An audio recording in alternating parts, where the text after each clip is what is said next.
Lundi le 28, bienvenue en prenant votre café. Il y a des petites vidéos comme TikTok que j'aurais aimé faire. Il y a quelqu'un qui m'en a envoyé un. Je vais vous en parler. Le retour, les grands retours. Céline, Simone Biles, Caroline Néron, on va parler de ça. Les cahiers complets sur des autos à gaz dans les journaux. Ça me fait tilter. Cette semaine, il y a Martha Stewart sur Netflix. Ça va être intéressant. Êtes-vous tombé sur la tête? Je vous parle de Pepsi contre Cola, ce qui a amené le Coca-Cola nouveau. Très intéressant, je suis tombé là-dessus. La STM qui veut se lancer dans la construction. Je vais vous présenter un titre plate mais rentable. C'est comme ça. Hein? Des fois, pas besoin d'être sexy. Là. Spotify, les audiobooks, le 5 des 7 des Magnificent Seven vont rapporter leurs chiffres cette semaine. Combien ça coûte manger des lunchs à New York? Ben des affaires, ben des affaires. Est-ce que c'est l'année des femmes cougars?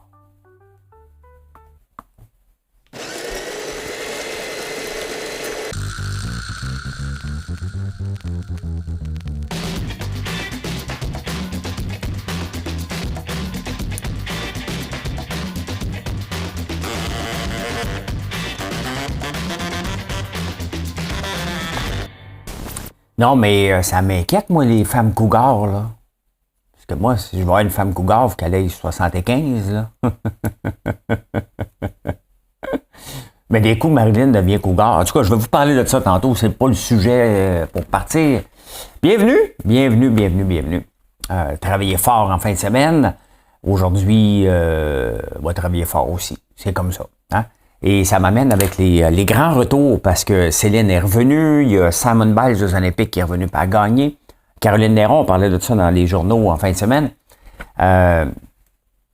Caroline Néron, justement, qui a fait son retour à la télévision, qui s'est relancée en affaires, puis elle dit « Je travaille fort, très fort. Je travaille encore plus fort qu'avant. » Céline Dion, pour revenir à Céline, a travaillé très fort. Simone Biles, qui a eu un documentaire sur Netflix, c'est la gymnaste américaine, a travaillé très fort.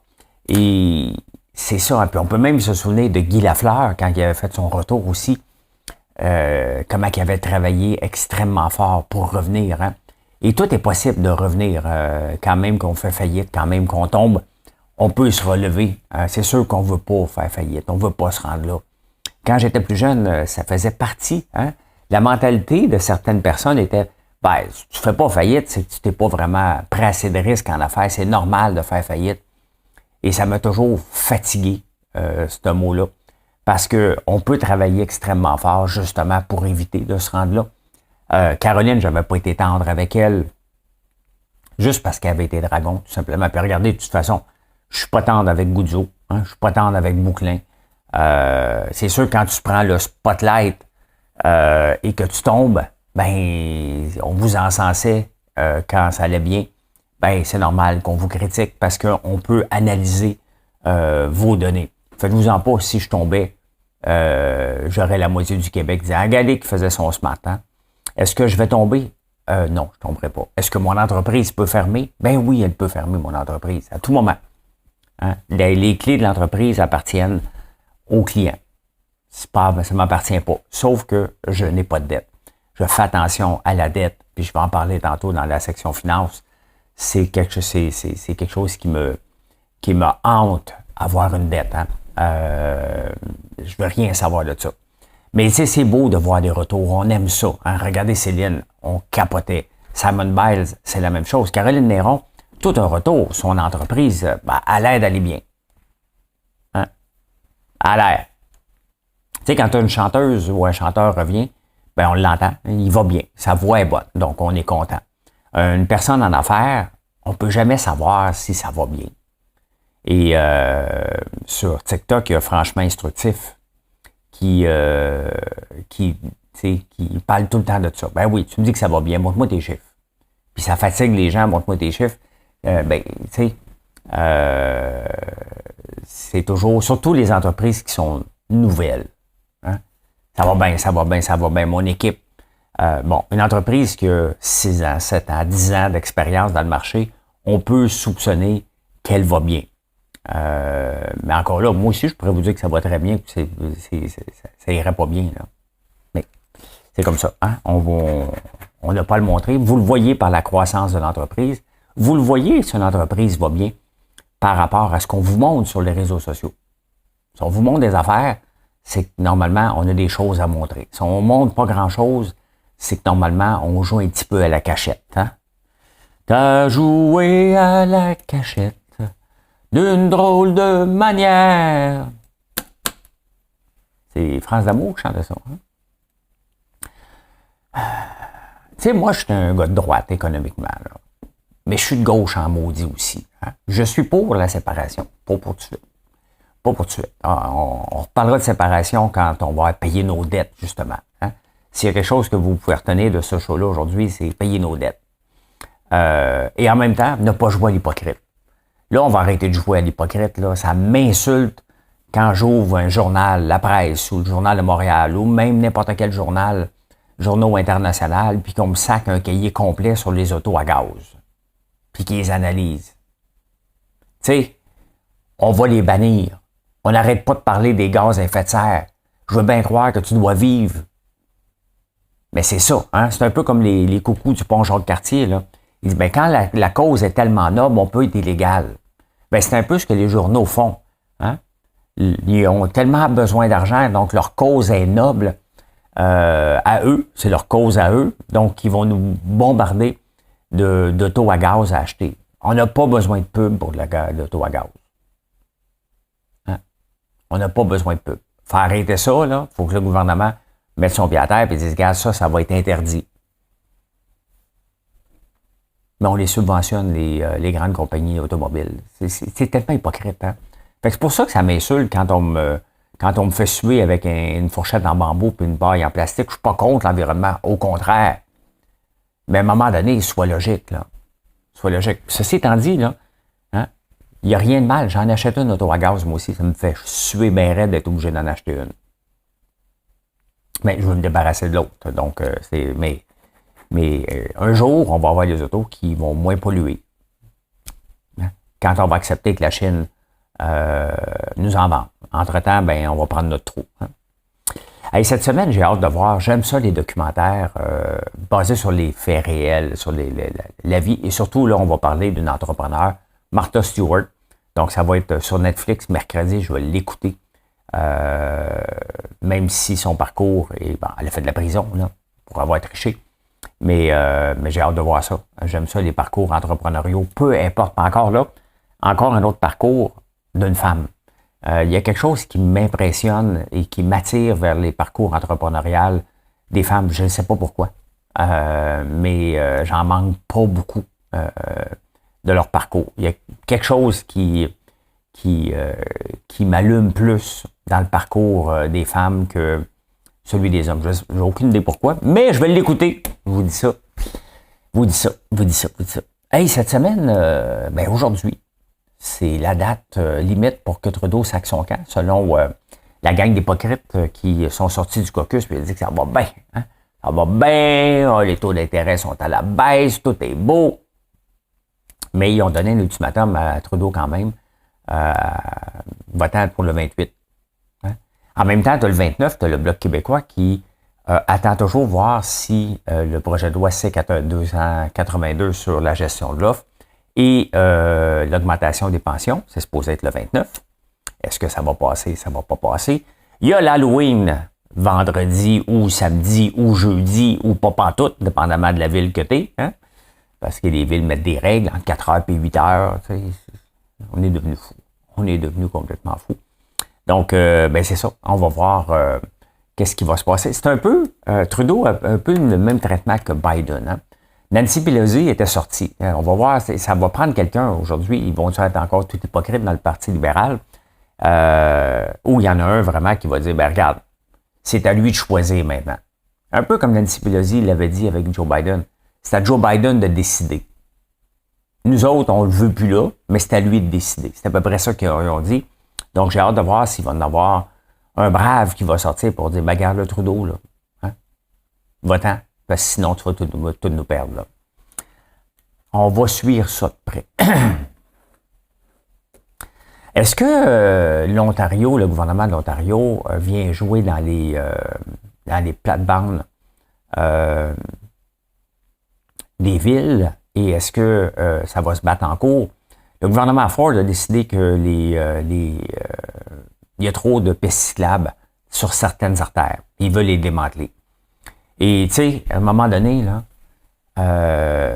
les villes avec leurs petits roitelets, parce que c'est ça, hein, une petite reine, un roi qui décide. On a eu le maire du plateau qui a fait à peu près ce qu'il voulait sur le plateau Ferrandaise. Là, on a Valérie Plante qui écoute aucune consultation publique, puis fait ce qu'elle veut, des pistes cyclables partout, des jardins dans les rues, on enlève les places de stationnement, on fait suer tout le monde. Est-ce que ils vont trop loin? Est-ce que le gouvernement peut venir se mêler de ça? Bon, on a un cas en ce moment, on a des cas en Ontario, où le gouvernement Ford dit non, là c'est trop, et tu crées de la congestion inutile, puis on va démanteler ça au complet. Donc j'ai hâte de voir comment c'est qu'ils vont se battre. Et est-ce qu'on a besoin à un moment donné d'un projet national, là, provincial, sur les pistes cyclables? Qu'est-ce qu'on peut faire? Est-ce qu'il faut les encadrer? À quelle place qu'on peut les faire? Est-ce qu'on se peut de démanteler une rue comme Saint-Denis, qui est à 4 voies, puis la rendre à une seule voie? Le trafic va passer par où? Hein? Il y a du débordement. Est-ce qu'on peut laisser les villes faire ce qu'ils veulent maintenant dans leur ville? Ben, la question se pose, là. La question se pose. Montréal est une ville de congestion maintenant. D'ailleurs, dans la presse, il n'arrête pas de parler de Montréal. On va en parler, là. On va en parler tout de suite. Tiens, on s'en va là.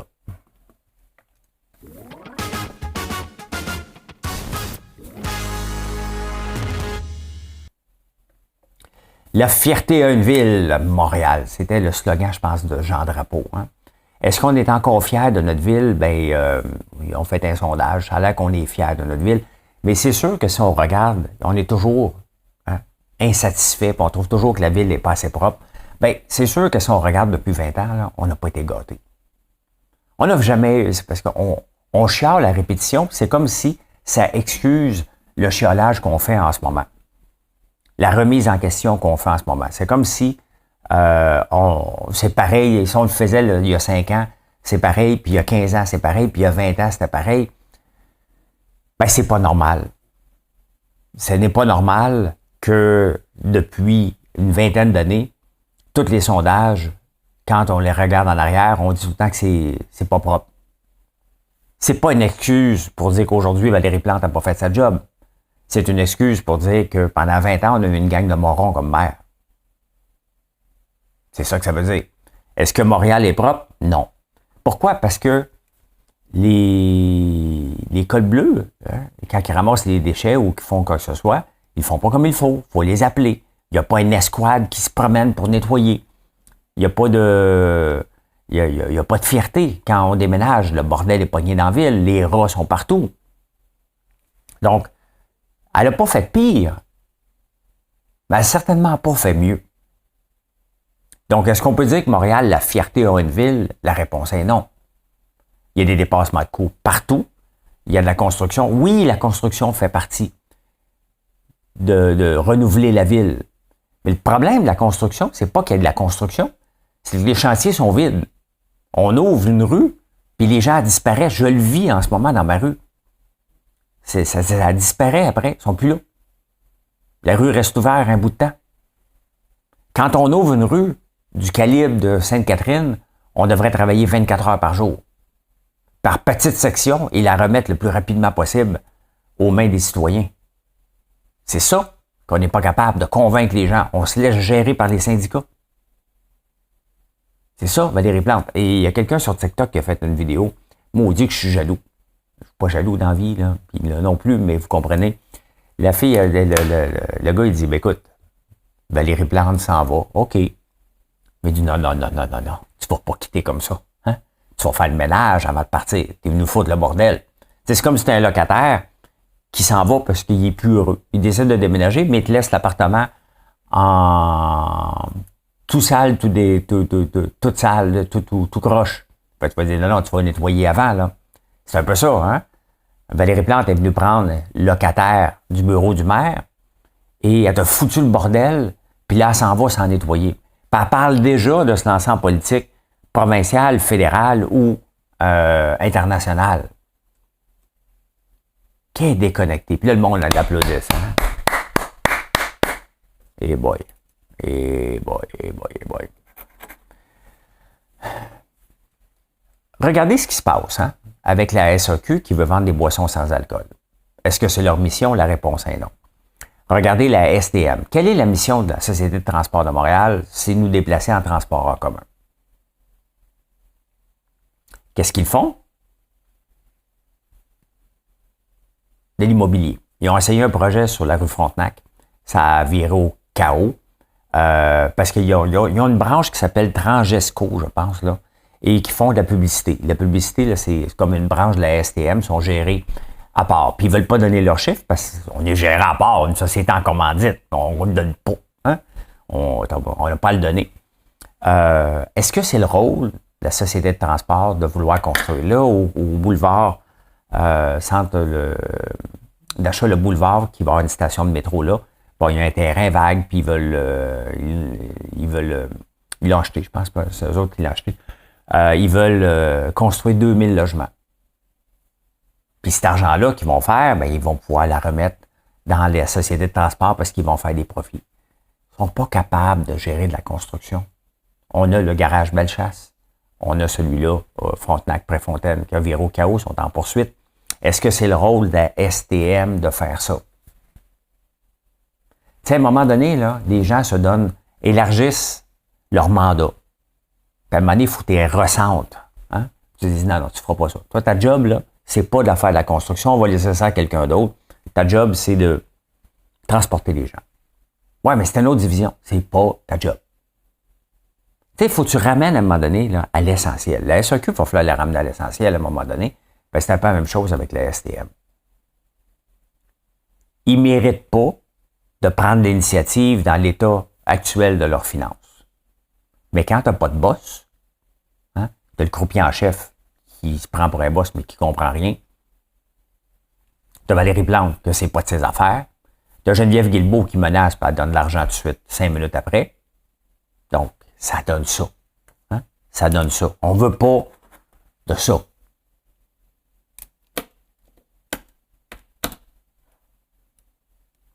Quel scandale qu'on va avoir cette semaine? On a eu Bedford la semaine passée. On a eu Rivière-des-Prairies. Rivière-des-Prairies, c'est épouvantable. Hein? Des femmes travaillant ont agressé, pas agressé. Hein? Il ne faut pas dire le mot, c'est le grand mot qui a dérangé, là, qui aurait eu des relations hein, avec des jeunes qui sont là. Le 9. Il était tout au courant. Hey, regarde là. On va aller faire une pipe, là. Surveille. Voyons donc, toi. Voyons donc, en 2024. Comment ça se peut que ça dure? Comment ça se peut que, hey, tu en fais une, ben moi aussi, demain, c'est à mon tour. Y a-tu une gêne à un moment donné? Et puis, comment c'était hier? Il m'a payé une reine.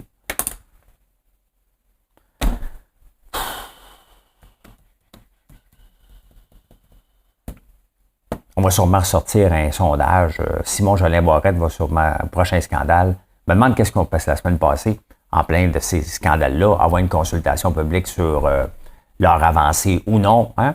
Là, cette semaine, je ne sais pas quel genre de scandale, il va en avoir un autre, là. Mais est-ce qu'on va sortir Éric Kerr qui va nous présenter un projet numérique? Il est où Éric Kerr quand on en a besoin? On a toujours besoin d'un Éric Kerr ou un Simon Jolin Barrette, des gens qui sont là. Hein? Ils sont là pour l'équipe, eux autres. Hein? Et je vous raconte Pepsi-Cola contre Coca-Cola. C'est très intéressant. Je suis tombé là-dessus sur X samedi soir et je me suis mis à lire l'histoire. Derrière la concurrence de Pepsi et de Coca-Cola. En 1975, Pepsi a commencé à faire des tests à l'aveugle. Dans les centres d'achat, là. Goûter au Pepsi ou au Coke. Quand ils ne le voyaient pas, les gens choisissaient Pepsi systématiquement. mais vraiment, dans une très, très grande proportion. Et quand Pepsi faisait ces sondages-là, les ventes augmentaient de 6 à 14 % de parts de marché. Jusqu'en 1979, les parts de marché sont passées de 6, c'est ça, en 75, à 19 % des parts de marché dans la liqueur que Pepsi-Cola est allé chercher à Coca-Cola. Donc, globalement, Coca-Cola avait 24 % et Pepsi en 79, 18 %. Il avait augmenté. Et Coca-Cola, voyons, ça me pique. Coca-Cola avait fait ses tests à l'aveugle aussi, puis c'était, il a eu la vérité en face, le Pepsi goûte meilleur. Donc, qu'est-ce qu'on fait? Coca-Cola est pris avec des parts de marché qui se fait arracher par Pepsi-Cola. Les gens préfèrent le Pepsi au Coke lorsqu'ils le voient. Puis c'est important de dire lorsqu'ils le voient. Donc, Coca-Cola arrive en 1985, là, au mois de 23 avril 1985, avec le Coke nouveau. Scrape l'ancienne recette complètement. Ils sont persuadés que s'ils ne changent pas la recette, c'est la fin de Coca-Cola. Hey, ça prend du courage. Et les gens sont en tabarnouche. Les gens sont en maudit après Coca-Cola parce qu'ils avaient changé le goût. 79 jours plus tard, au mois de juillet, ils sont revenus avec l'ancien Coke. Ils ont scrappé le Coke nouveau. C'était un flop monumental. Et pourquoi? Pourquoi qu'il y a eu ça? L'histoire. Les gens se souvenaient des histoires qu'il y avait quand ils étaient jeunes en buvant un Coke. Et là, on venait de leur arracher un pan d'histoire complet.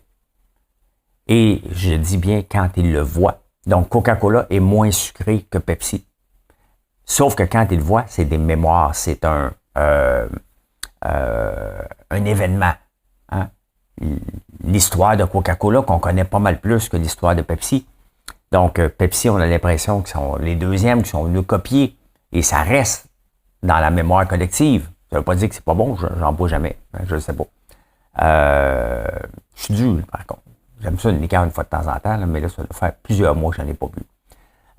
Donc, c'est ça. Ils sont obligés de revenir parce que les gens, on leur avait effacé une histoire. Ils ne pouvaient pas dire, regarde, on va aller prendre un Coke comme j'en prenais un avec ton père. Donc, ils avaient mis ça complètement de côté. Et c'est exactement ce que je vous dis qu'on doit vendre. Vends pas le produit, vends l'histoire. Et Coca-Cola est un exemple concret, puis c'est ce que je fais à tous les jours. Pas parce que je l'ai appris, puis dire, OK, c'est ça qu'il faut que je fasse pour le succès de mon entreprise. Parce que c'est comme ça, on aime ça, entendre des histoires, on aime ça, la raconter l'histoire. Et Coca-Cola est obligé de revenir. Ça prenait du courage, mais ils ont eu peur d'un concurrent, puis ils ont oublié ce qui faisait leur force. Cependant, en revenant en arrière, Coca-Cola a repris ses parts de marché, les ventes ont explosé et les gens se sont mis à adopter encore plus la marque. Donc, vous voyez, un essai, du courage, on se trompe, on revient en arrière et le succès de Coca-Cola explose. Très intéressant. Puis c'est une bonne leçon pour tous les entrepreneurs derrière nous là, qui m'écoutez ou que vous voulez devenir. Pensez à votre histoire constamment.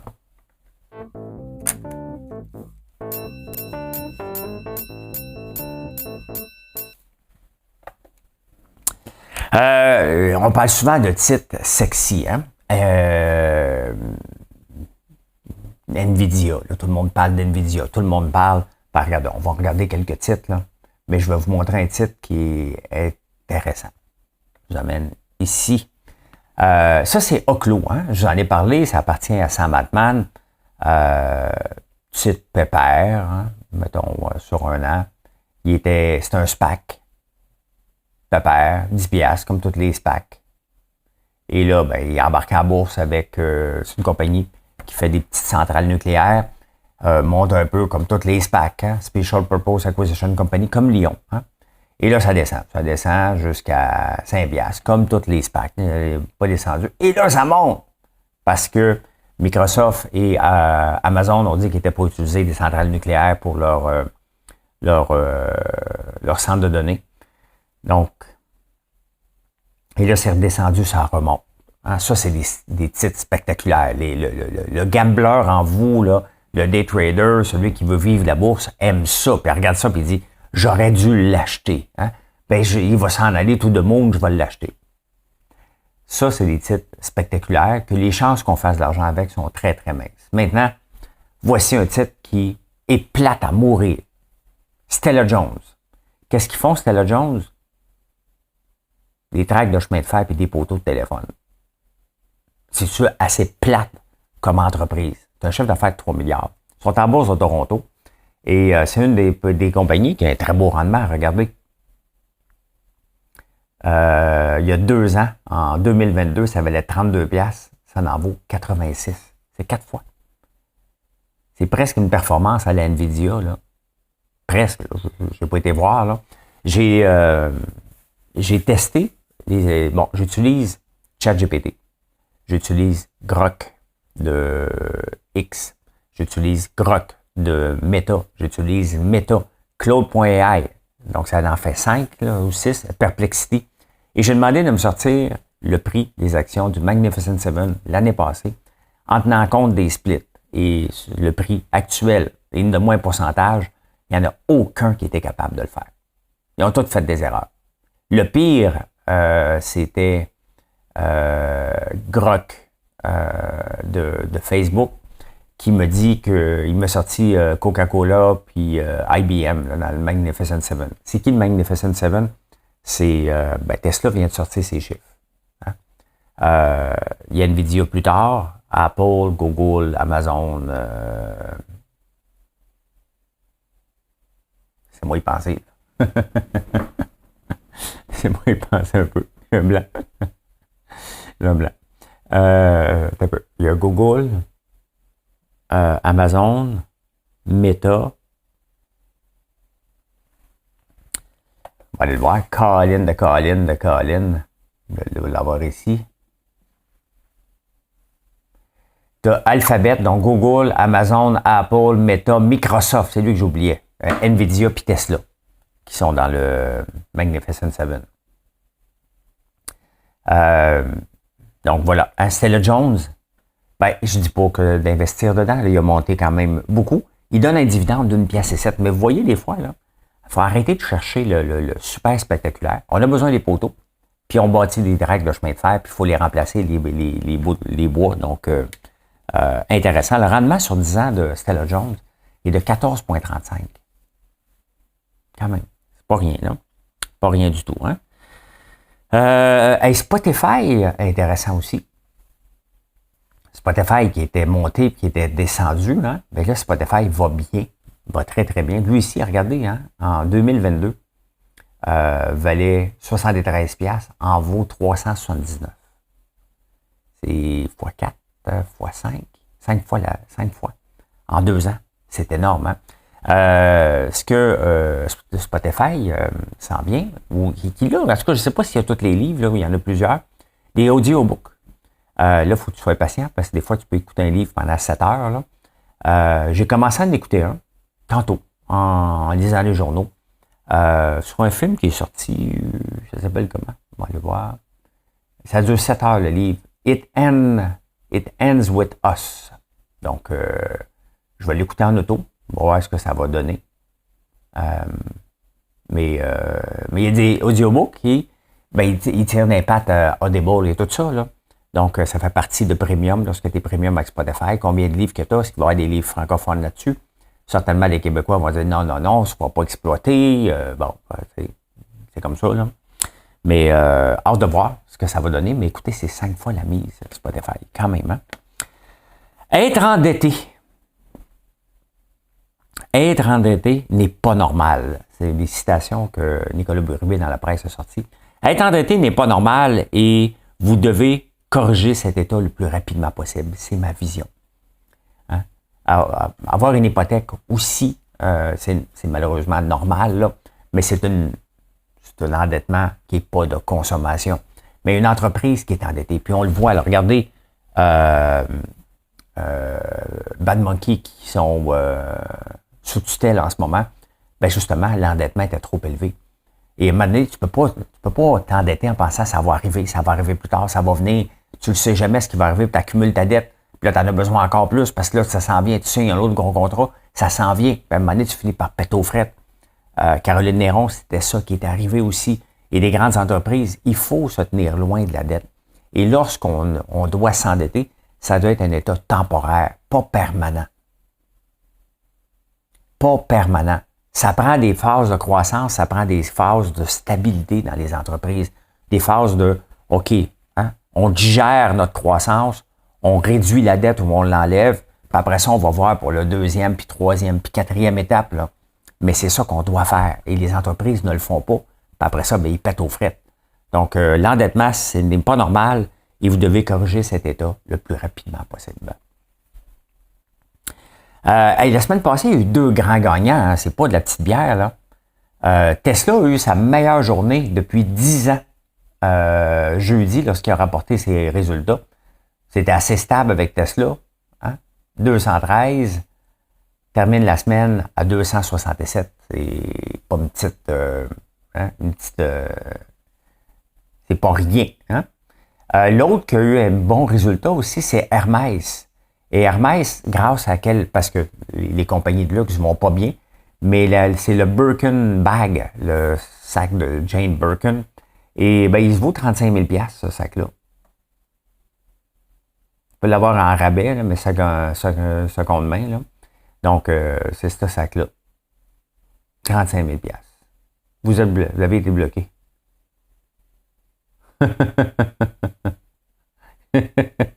J'ai été bloqué d'Hermès, voyons toi. Je suis bloqué. C'est bien bizarre.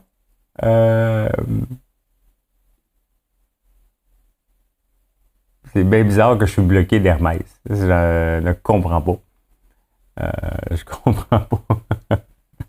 J'ai juste été voir pour préparer le show. Et là, je me fais dire que je suis bloqué d'Hermès. Est-ce que je suis bloqué quand je vais...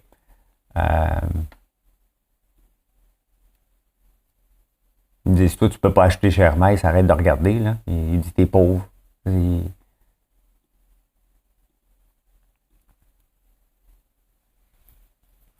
Non, ok, je suis pas bloqué de Google. Bon. De Chrome. Je suis bloqué de l'autre. Ben, écoute donc, hein? Qu'est-ce qu'il y a d'autre? Dans une différente... Ah! Hey! Vous savez, les Chinois sont un peu gambleurs. Hein? On le voit avec au casino.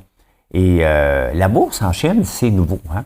Là, depuis, ça fait 1891 à Hong Kong une bourse. Et la plupart des titres chinois sont souvent cotés à la bourse de Hong Kong. Mais la bourse de Shanghai, il y a 2 bourses en Chine, Beijing et Shanghai. J'espère que c'est 2 villes séparées. Là. Avant, ça s'appelait Pékin, il y en a une, Beijing. C'est juste là depuis à peine 1992. Donc, ça fait pas longtemps. Et c'est pas tout le monde qui pouvait transiger. C'était compliqué. Il fallait que tu passes par un trader. Maintenant, il y a des applications en Chine. Et il faut être un minimum. Mais les Chinois sont friands du day trading. On est surpris. Et là, ils se lancent complètement. Les autres, ils viennent de mettre des mesures pour l'accès à la propriété, puis achetez-vous une maison, Les Chinois qui ont de l'argent ne veulent rien savoir d'acheter une maison. Ils veulent être riches, ils veulent faire de la bourse. Et on va en voir des success stories. Mais imaginez-vous qui sont des centaines de millions à vouloir gambler. Il va y en avoir une couple qui vont sortir de là extrêmement riches. Le futur Warren Buffett va sortir de là. Mais il y a un méchant paquet qui vont perdre. Hein. Dites-vous, quand il y a un gagnant à bourse, il y a un perdant. Là. Ou quelqu'un qui... Tu peux avoir 2 gagnants. Parce que, tu sais, mettons que moi, j'achète du Stella Jones, il a monté de 5 fois, puis je l'ai depuis longtemps. Je le vends, toi, tu l'achètes, puis il monte encore dans 2 ans. Donc, on peut avoir des gagnants-gagnants à la bourse. Là. C'est pas... Il y en a un qui vend, puis l'autre, c'est pas comme quelqu'un qui vend puis qui perd à chaque fois. Là. Il y a quelqu'un qui devient pessimiste, puis il y en a un autre qui est optimiste. Mais dans l'eau, ben, il y en a qui vont perdre. C'est bien évident. Hein? Donc, j'ai parlé du Magnificent Seven. Ben, c'est cette semaine que les 5 vont rapporter. Il y a eu Tesla la semaine passée. En fin de peloton, tu as Nvidia qui est toujours à peu près 3 semaines, un mois plus tard que les autres par rapport à leur fin d'année. Et cette semaine, tu as Google, Facebook, Microsoft, Apple et Meta qui vont rapporter leurs chiffres.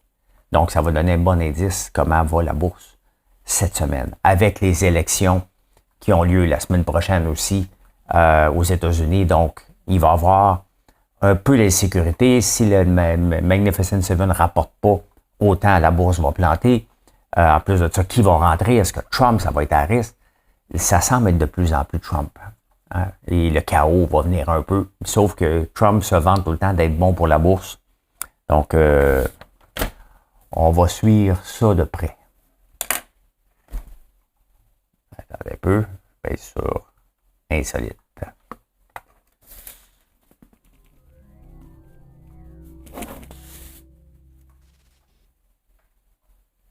Les mouches. Les mouches dans les maisons des coccinelles. En avez-vous, vous autres? On les entend, là. C'est fatigant. Faites-vous vos lunchs? Si vous habitez New York, les lunchs, c'est 418 $ par mois.